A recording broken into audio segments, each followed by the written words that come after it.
Estamos aqui mais uma vez gravando com o seu Manuel, o terceiro episódio do seu filme. Minha Vida é um filme do seu Manuel. Seu Manuel, eu ouvi falar que você era um pescador assim, aquele super pescador quando era criança. É verdade, seu Manuel? O senhor pescava muito quando era criança?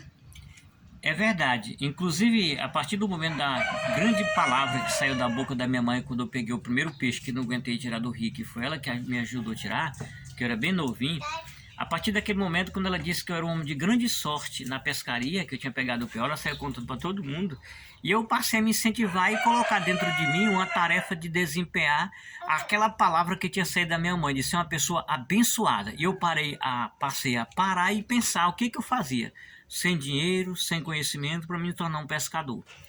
E eu me lembro que o rio, graças a Deus, Deus nos deu, né, que eu estava morando na beira do rio, muito bom, rio muito grande, inclusive faz parte da produtora da energia que nós temos aqui no Nordeste, que é o Rio Parnaíba, que é onde tem aquela barragem, né?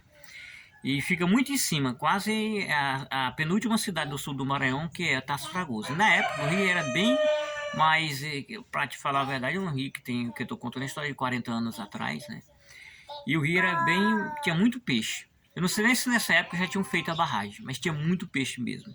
Tinha mandubé, branquinho.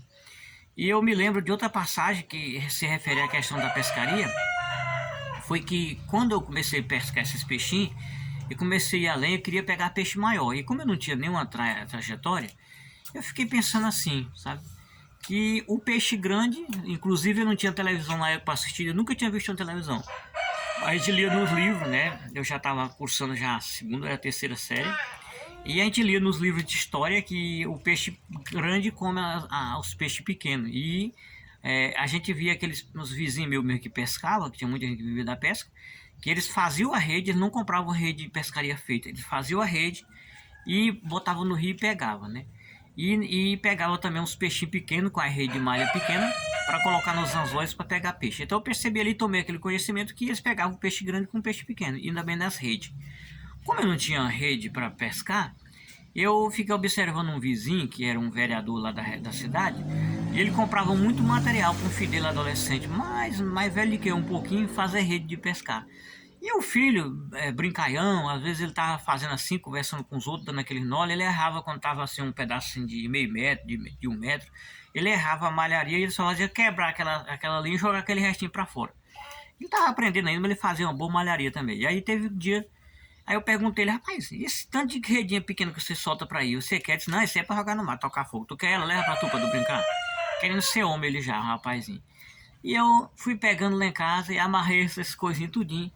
Clei de pedacinho pequeno, fui esticando ele. E como eu não sabia amarrar, que o ponto da malha de fazer rede é diferente do que a gente faz. Mas eu sabia dar um nó cego, né? Eu fiquei olhando assim e pendurei numa paredinha que tinha lá em casa. E fui olhando pra essa parede e pensei assim, o que eu faria pra botar esses pedaços de rede no fundo do rio?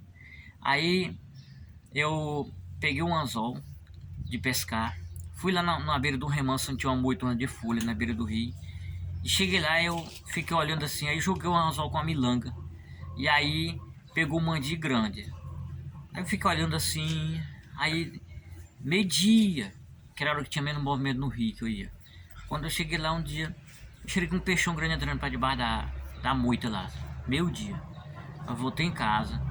Fui pra uma grota que tinha lá perto de casa, peguei um bocado de piabinha, e aí fui lá num comércio que tinha lá perto, sabe?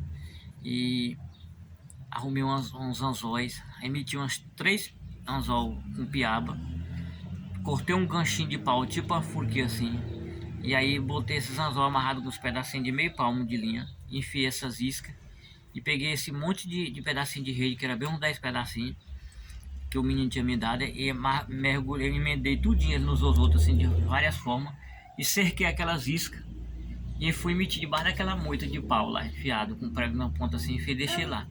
Quando foi de manhã que eu fui olhar, eu não sei se era o peixe que tinha corrido, tinha enganchado, eu fui mais meu irmão, encostado a mim, sabe? E tinha 2 peixes, grande mesmo, que era chamado como branquinho, hoje em dia, na época chamava branquinho. Tinha um branquinho e um mandubé grande. Um dos melhores peixes que tinha naquele tempo de couro. Foi tão grande que eu arrebentei, meti numa vara os dois e botei meu irmão na frente. Ele era pequeno também, mas foi arrastando o rabo no chão. E nós fomos subir na rua, né, com esses 2 peixes, né? E eu aprendi a fazer aquilo ali e comecei a vender os peixes. Aí deu um bom dinheiro mesmo vendendo lá. E aí eu continuei fazendo aquilo, né? Pegando os pedaços de rede e botando em vários lugares e chegava a pegar muitos peixes mesmo. É tanto que a mãe do rapaz que fazia as redes, né?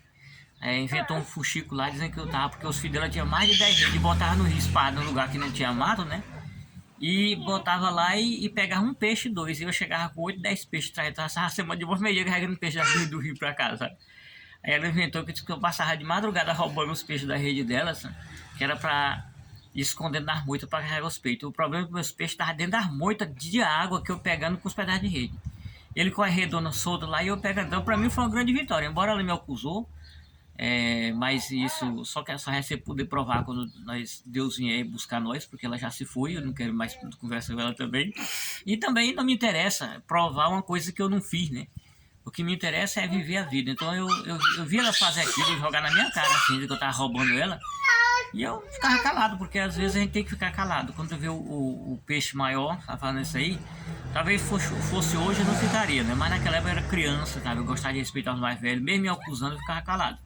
Então isso foi uma trajetória que para mim foi grande alegria, eu vi sucesso nos meus planos, o que eu pensei, planejei e fiz. Então para mim foi vitória.